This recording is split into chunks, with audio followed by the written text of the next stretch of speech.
धनिया बोला पूजा पाठ के लाई का सामान धनिया। तो पूछो तनी 9 दिन घर घुमाई के ध्यान धनिया बोला पूजा पाठ के लाई का सामान धनिया।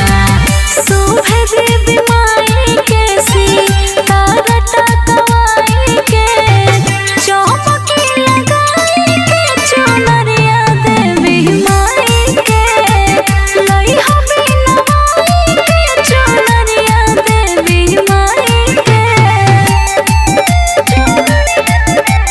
म्यूजिक बाय सुगम राजा।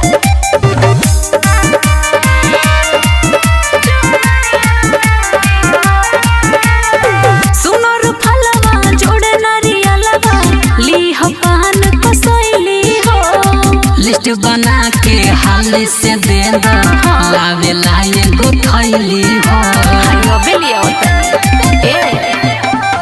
सुनो रो फलवा जोड़े नारियलवा ली हपान को सोइली हो। लिस्ट बना के हाली से दे दो लावे लाए गो थैली हो। भोर भोर पूजब सेरा वाली के उठाई के चौपकी लगाई के चुनरिया देवी माई के लई हमी नवाई के चुनरिया देवी माई के। हरे ले आई हा।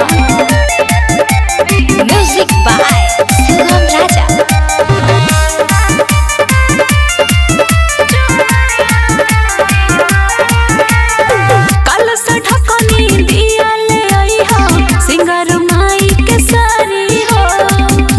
जितेंद्र सब कुछ ले जाई पूजा के कर तैयारी हो। अबे से तैयार करे कल से ढकनी दिया ले आई हा सिंगर माई के सारी हो। जितेंद्र सब कुछ ले जाई पूजा के कर तैयारी हो। राइटर किसानियों को जय माली खवाई के चौपकी लगाई के चुनरिया देवी माई के लई हमी नवाई के चुनरिया देवी माई के। हर एकदम याद से।